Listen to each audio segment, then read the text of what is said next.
Simon & Schuster Audio presents Bloodsport, The President and His Adversaries by James B. Stewart.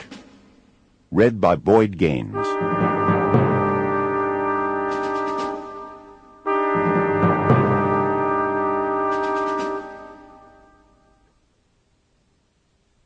We've got a DB in Fort Marcy Park.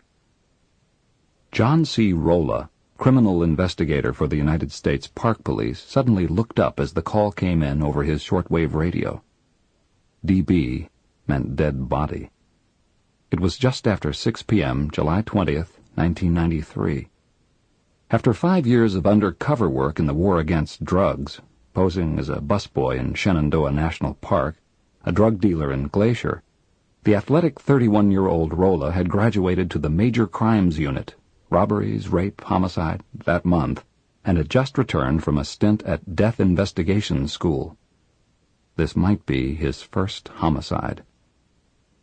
He hurried to his car and drove from his office in the District of Columbia to Virginia, where he turned north on the George Washington Memorial Parkway. Fort Marcy Park, the site of a Civil War fortification built to protect Washington from Confederate attack, was part of the federal park system. Despite its historic significance, the presence of 2 Civil War-era cannon and several footpaths, it is now little more than a wooded roadside rest stop.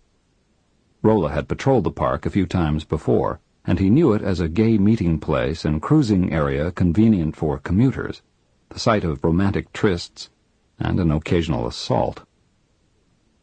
As Rolla pulled into the parking area, emergency medical technicians were driving out. He noticed a blue Mercedes with its hazard lights flashing, a white Nissan, and a white or light gray Honda Accord. Several officers were already on the scene. Officer Franz Ferstel told Rolla that a body had been located up near the second cannon, and that he thought the Honda might belong to the deceased. A man and woman were in the Nissan, and the owner of the Mercedes had called for a tow truck. They looked in through the Honda's window. A dark blue suit jacket was neatly folded over the back of the front seat. Ferstel thought it matched the fabric on the corpse's slacks. A blue silk tie dotted with swans was draped over the jacket. Using his car phone, Rolla phoned in the number on the Honda's Arkansas license plate to check the car registration on the National Crime Information Center computers.